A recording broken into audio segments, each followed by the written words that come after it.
할렐루야. 오늘 점심 때 식당에서 제 옆에서 모르는 분들이 이렇게 세 사람이 식사하고 있어요. 가서 인사 건넸더니 둔산 자이 아이파크 아파트 입주했다고.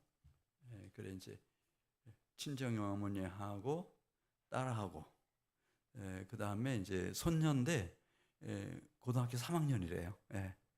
이렇게 와가지고 이렇게 맛있게 식사를 하시면서 이 교회는 나와야 되겠다고.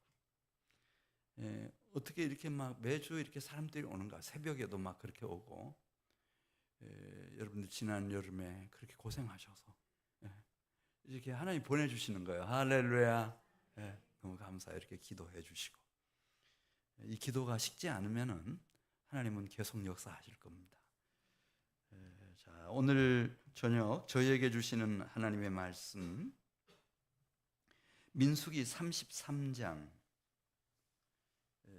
38절 말씀입니다. 민수기 33장 38절부터 49절 말씀까지를 저와 같이 교독하겠습니다. 민수기 33장 38절 말씀 제가 먼저 봅니다. 제가 33절이라고 그랬어요? 38절. 38절 제가 읽습니다. 이스라엘 자손이 애굽 땅에서 나온 지 40년째 5월 초하루에 제사장 아론이 여호와의 명령으로 호르산에 올라가 거기서 죽었으니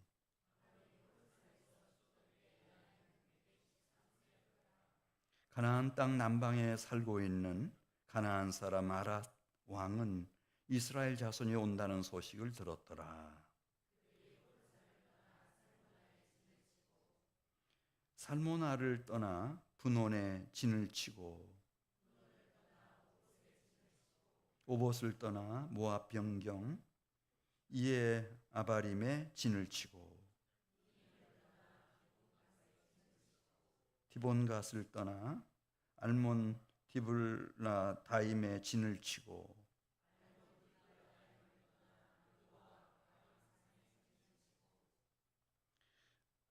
아바림 산을 떠나 여리고 맞은편 요단 강가 모압 평지에 진을 쳤으니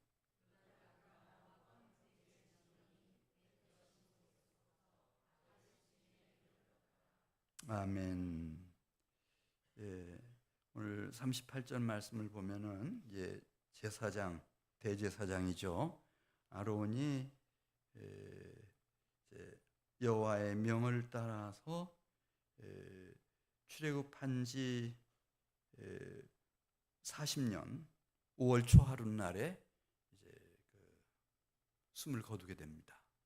그 여호와의 명을 따라서 오늘 낮에 말씀드렸죠. 이 생명이 이제 누구로부터 왔는지, 누가 내 생명의 주인이신지, 그게 아론의 생명이라 하더라도, 그리고 모든 사람의 생명의 주관자가 누구신지 잘 보여주는 그런 대목입니다. 그때 이제 이 대제사장 아론의 나이가 39절에 나오네요. 그때 몇 살이었어요? 123세.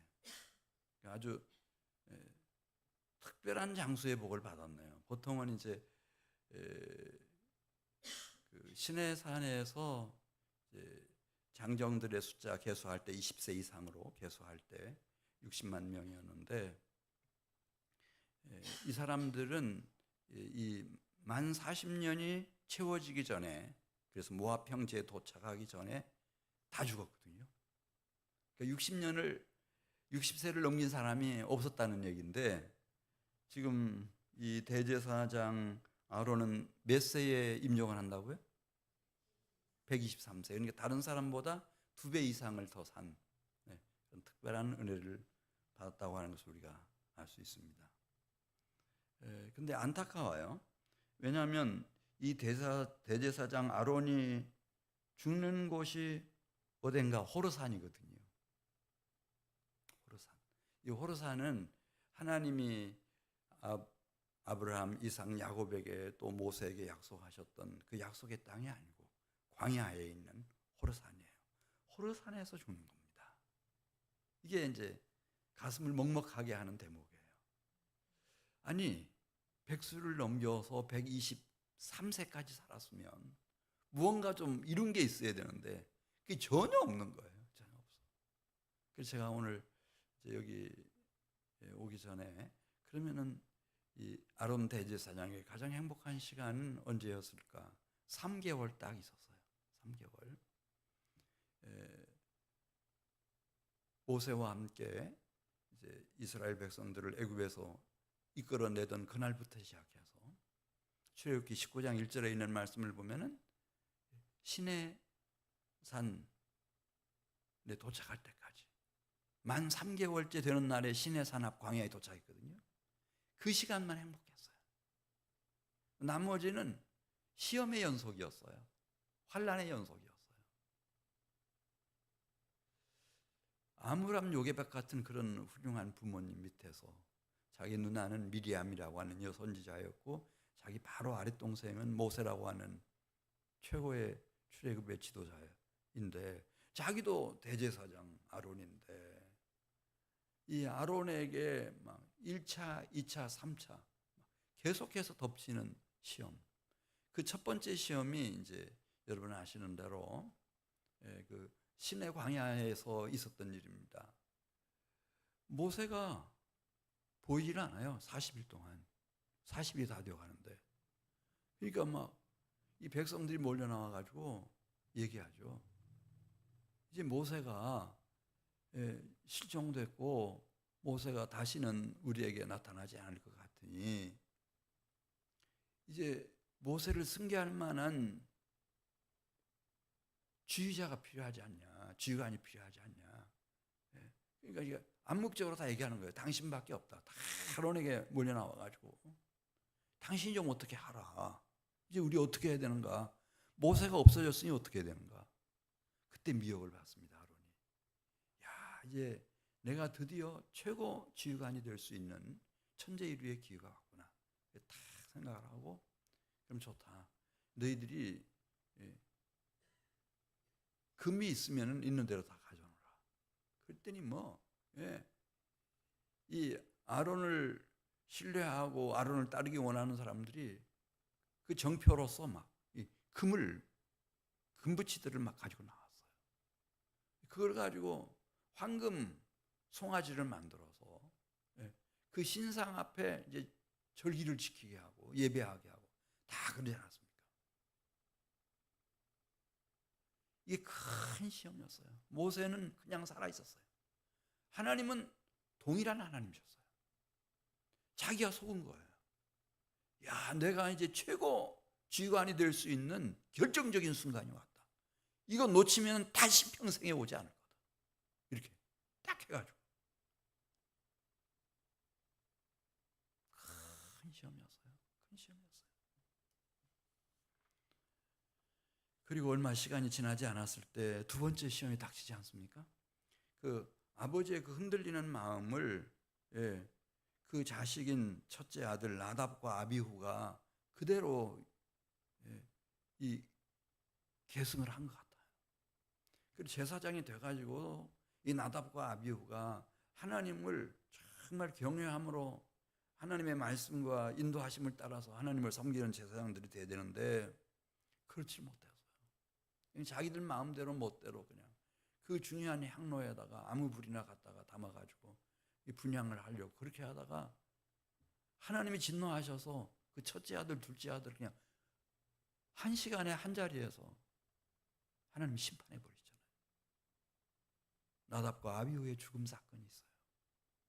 또 큰 상처죠. 이 아론 대제사장에게는 평생 잊을 수 없는 그런 시험이었어요. 그리고 어렵게 이제 겨우 바란 광야 가데스라고 하는 곳에 도착했을 때 이게 이제 가나안 땅 바로 그 남쪽 지역이니까 정탐꾼을 보낸 일이 있지 않습니까? 근데 이 정탐꾼들이 돌아와 가지고 너무 부정적인 얘기, 절망적인 얘기, 불신앙적인 얘기.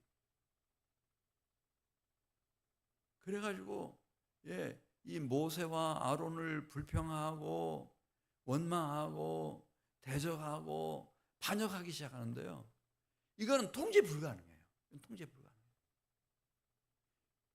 무슨 뭐 자기 아들 둘 죽고 그건 아무것도 아니에요. 예. 그때부터 이제 오늘 이 38장 이 호르산까지 시간을 여기서 다 보냈어요. 광야에서. 그러니까 바란 광야, 가데스 바네아. 가데스 바네아가 바로 이제 유대 땅 바로 남쪽이잖아요. 가까이. 거기서 정탐꾼들을 보냈던 곳이고, 이제 거기서부터 출발해 가지고 이들이 38년 동안 그러니까 이 시내산에 이제 머문 기간, 1년 남짓한 기간 빼고 나면은 대부분의 시간을 다 어디서 허비했나? 이 광야에서 다 이 광야에서 방황하고 방랑하다가 다 시간 보내는데요. 우리 38절 가서 보겠습니다. 38절. 이스라엘 자손이 애굽 땅에서 나온 지 40년째 5월 초하루에 제사장 아론이 여호와의 명으로 호르산에 올라가 거기서 죽었으니 아론이 호르산에서 죽은 때의 나이가 123세였더라. 그러니까 이들이 이제 그때부터 그냥 광야만 떠돌아요. 야, 애굽으로 돌아가지도 못합니다. 돌아갈 수도 없었겠죠. 에시온 게벨, 아카바만이라고 하는 홍해 북쪽으로 이렇게 향하고 있는 한 줄기가 있는데 그 아카바만 바로 인접해 있는 에시온 게벨, 그 에시온 게벨까지 내려갑니다. 내려갔다가 뭐 거기서 38년, 그러니까 애굽에서 나온 지 40년 되는 5월 달이니까 시간을 거기서 다 보내고 결국 이 아론 제사장이 할 수 있었던 일이 이 호르산까지, 이 모압 나라 서편 경계선에 있는 이 호르산까지 가는 거였어요. 그런데 뭐 벌써 38년 전에 바란 광야, 가데스에서 뭐 조금만 우측으로 가면 그 호르산인데, 그러니까 거기서 38년, 39년의 시간을 다 허비해 버린 거예요. 너무 아까운 시간이에요. 이렇게 123년이 끝나버려요. 그러니까 결정적인 시련 환난, 자신으로 말미암은, 자식들로 말미암은, 자기가 대제사장이 되어서 이끌어야 할 이스라엘 백성들로 말미암은 시험 몇 번 치르고, 그래서 광야 좀 떠돌다 보니 38년, 39년 시간이 다 40년 시간이 다 지나버린 거예요. 인생은 그런 거예요, 여러분. 그래서 호르산에서 123세의 나이로 그는 죽음을 맞이하게 됩니다. 우리 청년들 이제 저녁에 좀 몇 사람 나왔는데요. 왜 이제 어려서부터 우리 집 자녀들이 신앙생활 잘해야 되는가 하는 문제입니다. 이제 앞으로는 향후 AI의 그 위력이라고 하는 게 대단할 겁니다. 그래서 돈 버는 방법을 AI가 지도를 한다. 거기 다 모이겠죠. 그리고 거기서 시험에 빠져들 겁니다.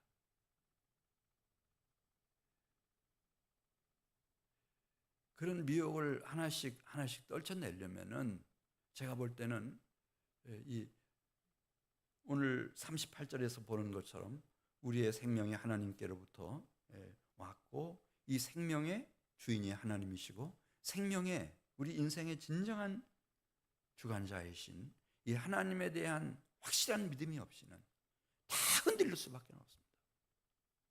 여기저기서 막 곡소리가 나는데요. 전문가들 얘기 듣다가, 그럼 전문가들 얘기 듣지 누구 얘기 들어요? AI의 그 지도를 따라가다가 폭망했다. 누구한테 책임을 추궁할 수 있어요? 자신이 바보인 거지.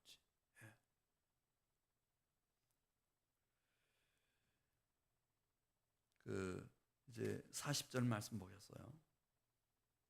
40절 말씀 같이 읽습니다. 가나안 땅 남방에 살고 있는 가나안 사람 아랏 왕은 이스라엘 자손이 온다는 소식을 들었더라. 그래 이제 아론은 세상을 떴고, 그래 그러면은 저 아론 123년의 생애를 생각하면서 참 안타까운 것이 무언가. 오늘 그 민수기 33장 3절부터 잘 나와 있습니다. 이 아론은 그 누구보다도 하나님을 깊이 생각해야 되었습니다. 하나님 공부를 많이 해야 되었습니다. 이걸 무시했습니다. 자, 우리 민수기 33장 3절 말씀 보겠습니다. 400여 년 만에 어떻게 우리가 애굽에서 나올 수 있었지? 그 나오던 날, 10번째 재앙 끝에 나오던 날을 아론은 기억했어야 됩니다. 이 하나님 공부입니다. 아까도 우리 전사님 말씀하셨지만 내 생애 속에 야 이건 하나님이 하신 일이다. 하나님의 위대한 구원 사건이다. 그런 게 있지 않습니까? 그거 망각하면 안 되거든요. 자, 민수기 33장 3절 말씀 보겠어요. 이때는 출애굽 원년이에요. 출애굽이 이제 시작되는 첫째 달 15째 날, 그러니까 6월절 그 다음 날 람셋을 떠나요. 그래서 애굽 모든 사람이 이 출애굽을 할 수 있었던 배경에는 여호와 하나님의 큰 무엇으로 나올 수 있다고 그랬어요? 권능으로 나올 수 있었다는 거예요. 그 10가지 재앙을 베풀고 마지막에는 장자 죽음의 재앙으로 그냥 이 바로의 왕자부터 시작해서 온 신하들의 맏아들까지 백성들의 서민들의 첫아들까지 가축들의 첫 새끼까지 하나님께서 심판하시고 멸하시고 애굽 사람들은 장례식 치른다고 정신없던 그 순간이었어요. 그때 하나님의 권능의 손으로 이끌어낸 거예요. 400여 년 만에. 할렐루야. 이걸 좀 모세와 함께 주도했던 아론은 이걸 깊이 생각했어야 돼요. 하나님이 행하신 일, 이 하나님 차원의 하나님이 행하신 그 놀라운 역사적인 사건, 출애굽은 위대한 구원 사건이에요. 이거를 깊이 생각했어야 돼요. 이걸 망각해버렸어요.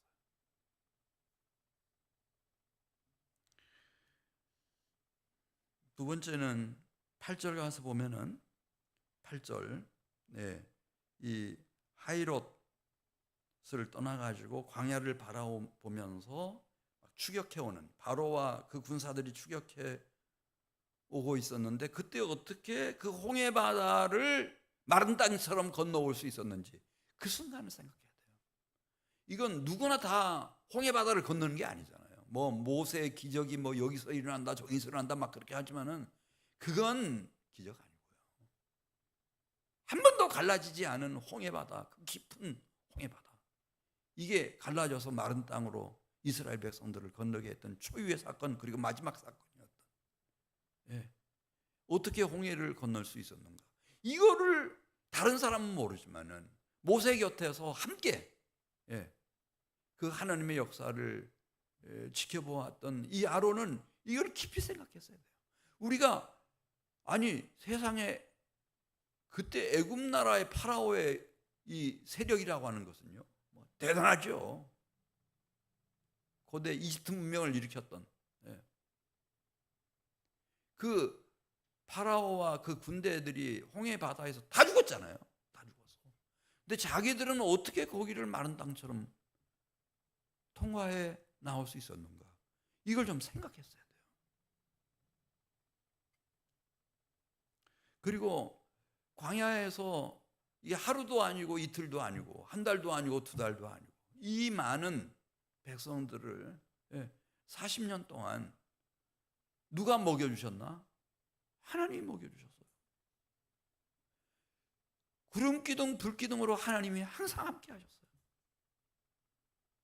마실 물이 없을 때는요, 낮에 말씀드렸잖아요, 반석에서 생수가 터져 나오게 만드셔가지고 그 물을 마시고 살아남게 하셨어요.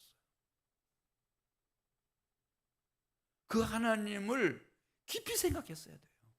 이 하나님 공부를 많이 했어야 돼요. 그래서 그 하나님께 소망을 두었어야죠. 제사장, 대제사장, 이 직분이 문제가 아니에요. 아론이 이 하나님께 소망을 뒀어야 되고 이 하나님을 믿었어야 돼요. 그리고 이 하나님을 더 사랑했어야 돼요. 자기가 최고 지휘관이 되는 것보다 하나님을 더 사랑했어야 돼요. 자식들보다 하나님 더 사랑했어야 돼요. 이게 약했던 거예요. 그래서 제가 부탁드리고 싶은 것은 우리 가정에 이제 자녀들도 있고 손자 손녀들도 있는데 이들이 이 세상에 이 먹잇감이 되지 않도록 해주려면은 다른 게 없어요. 여러분들이 그 자녀들과 자손들을 위해서 많이 기도해 주시기 바라고, 그렇게 하다 보면 하나님이 우리 자녀들과 이 자손들을 위해서 행하시는 놀라운 일들이 있어요. 출애굽 사건처럼 홍해를 건너는 것처럼, 하나님이 만나와 메추라기를 보내주시는 것처럼, 하나님이 막 생수를 마시게 해주시는 것처럼, 그런 하나님 차원의 놀라운 사건들이 있어요. 그것을 깊이 생각하도록, 하나님 공부를 많이 하도록. 그래서 이 세상이 아니라 자기 자신이 아니라 누구에게 소망을 둬요? 하나님께 소망을 두고. 하나님 같은 분은 안 계셔요. 하나님만 진리이시고 사랑이셔요. 살아계신 하나님이세요. 그 하나님께 소망을 두고 그 하나님을 전폭적으로 믿고 하나님을 자기 생명보다 더 사랑하고, 그러면 이겨나갈 수 있어요. 할렐루야. 그렇지 않으면은 아므람과 요게벳의 아들이라 하더라도, 누나가 미리암 여선지자라 하더라도, 바로 밑에 동생이 모세 지도자라 하더라도, 자기가 대제사장이라 하더라도 공중권세 잡은 사탄 마귀와 악령과 귀신들이 가지고 놀아요. 아무것도 아니에요. 아무것도 아니에요. 정말 아무것도 아니에요.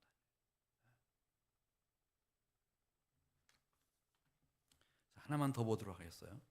그냥 이제 아론 죽어서 큰일 났네, 이스라엘 백성들은. 우리 그렇게 생각할 수 있겠는데, 이제 모세가 그때 정신을 차려요. 같은 해에 누나 미리암 죽었지, 형 아론 대제사장 죽었지, 호르산에서. 죽고 났을 때 그때 생각하는 거예요. 시편 90편에 보면 우리에게 우리날 계수함을 가르치사 지혜로운 마음을 얻게 해주십시오. 그 다음에 주의 목전에는 천년이 지나간 어제 같으며 간밤의 한 경점 같을 뿐임이니이다. 그러면서 뭐 100세대가 왔다고 해서 뭐 123세까지 살았다고 해서 그게 자랑거리가 아니고, 중요한 것은 하나님께 소망을 두고 하나님을 믿고 하나님을 진정 사랑하는 건데. 그래서 깨어나요, 이 모세가. 자, 미리암 죽었어요. 아론 죽었어요. 부모님은 더 일찍 돌아가셨고, 그 다음에 누구 순서죠? 우리에게 우리날 계수함을 가르쳐달라고 그렇게 기도하던 모세에게 하나님이 응답을 주신 것 같아요. 그래, 너도 120세, 3살 터울이니까 같은 연도에 이 세상을 뜨는 거예요. 그러면 금년이네? 40년 차 되는 금년이네. 금년 지금 몇 월이지? 5월이구나. 그럼 나한테 주어진 시간이 최대한 5월부터 친다 하더라도 8개월밖에 안 남은 거예요. 어떻게 해야 되는가? 우리에게 우리날 계수함을 가르치사 지혜로운 마음을 얻게 해주십시오. 그때 이제 이 모세는 더 이상은 뭐 미리암, 아론 눈치 볼 것도 없고 의존할 것도 없고 하나님밖에 없잖아요. 하나님밖에 없어. 그때 이제 모세가 깨어나는 거예요. 깨어나서 자, 우리 오늘 말씀 33장 민수기 33장. 예.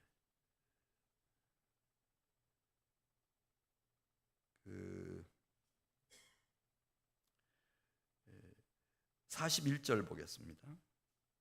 호로산을 떠나죠. 호로산을 떠나요. 떠나서 이제 오직 하나님께만 소망을 두고 하나님 하신 말씀만을 신뢰하고 하나님의 인도를 받기 시작했더니 막 순식간에 단 몇 개월 만에 어디까지 이렇게 나아갈 수 있었는지 우리 한번 48절로 가서 보겠습니다. 시간관계상 48절. 아바림 산을 떠나 여리고 맞은편 요단강가 모압 평지에 진을 쳤어요. 놀라운 일이에요. 그러니까 남쪽 에돔 나라 국경 사막지대를 통과해가지고 이제 그 호르산에서 형이 죽었고 거기 거기서 다시 출발해가지고 이제 이 모압 남쪽 경계선으로 해서 국경으로 해가지고 어디까지 갔나? 지금 그걸 이제 우리에게 보여주는 거예요. 49절 말씀 보겠습니다. 요단강가 모압 평지의 진영에 도착을 한 겁니다. 그리고 그곳에서 막 동서남북으로 이 진영을 이제 확장하기 시작하는데 아르논 강에서부터 그 야복강까지 그 넓은 요단강 동편 땅을 순식간에 정복해버려요. 단 몇 개월 만에 정복해버리는 거죠. 아니 지난 38년이 넘도록 아무것도 못했어요. 그런데 다시 궤도 수정을 해서 이제 하나님께로 이렇게 모든 소망의 초점을 딱 맞추고 하나님을 믿고 하나님을 사랑하면서 순종하기 시작하니까 40년이 다 되도록 아무것도 못했는데 단 몇 개월 만에 그냥 쭉 밀어붙여가지고 여리고 요단강 동편 모압 평지에 이제 본부를 딱 구축을 하고 그 동서남북을 다 점령해가지고 말이죠. 요단강 동쪽에 있는 땅 전체를 정복하게 되는 거예요. 이런 역사가 일어났어요. 주의 목전에는 하루가 천년 같고 천년이 하루 같다 그런 말씀이 있는데 지나고 생각해 보면은 물론 내가 뭐 몇 살까지 살았냐 그것도 굉장한 의미를 가질 수 있겠지만은 문제는 내가 어떻게 하나님께 소망을 두었는가, 하나님을 정말 신뢰하고 믿고 하나님을 사랑했는가, 하나님을 순종했는가에 따라서 그 하나님은 38년, 39년, 40년 동안에 이루지 못한 일을 이 모세는 신세대들을 이끌고 그냥 단 몇 개월 만에 요단강 동편 땅을 다 점령하고 하나님이 얼마나 놀라우신 분이신가 하는 것을 증명해 보였습니다. 선택해야 될 것 같아요. 제 생각에는 우리가 하나님하고 적당한 거리를 두고 이렇게 멀리 요령을 피우다가 1차 시험, 2차 시험, 3차 시험으로 이렇게 다 망가져서 무너져 내리든가 그렇지 않으면 기왕지사 주님이 나를 선택했고 이렇게 불러주셨으니까 오직 하나님께 내 인생의 소망, 이 소망의 표대를 하나님께 탁 두고 하나님을 전심으로 믿고 의지하고 하나님을 불같이 사랑하면서 하나님의 인도를 받든가 이렇게 살아가는 하루는 이 세상에서 사는 천년보다 더 귀한 거예요. 할렐루야. 이 은혜가 충만하시기를 주의 이름으로 축원합니다. 우리 같이 기도드리겠습니다. 김원 형제님 11조 헌금 하나님 앞에 드리고 제4권사회에서 세계 선교 헌금 드립니다. 아버지 하나님, 오늘 밤에도 우리 사랑하는 성도들을 인도해 주셔서 참 감사합니다. 우리가 어리석고 안일한 신앙생활 하나님 하지 않게 해 주시옵소서. 늘 근신하고 깨어 있으라고 두루 다니며 우는 사자와 같이 사탄 마귀가 삼킬 자를 찾고 있다고 말씀했는데, 우리가 늘 깨어있게 하시고 하나님께 우리의 남은 생애에 소망을 두게 해주시고 하나님만을 믿게 해주시고 하나님만을 가장 사랑하게 하셔서 하나님의 인도를 받는 우리의 남은 생애가 되게 해주시옵소서. 특별히 귀한 헌금 드리는 우리의 사랑하는 귀한 심령들을 일일이 기억하시고 이 은혜와 복이 넘쳐나게 해주시옵소서. 예수님의 이름으로 기도드리옵나이다. 아멘. 우리 주신 말씀 생각하면서 하나님께 찬송 드립니다. 280장입니다. 280장.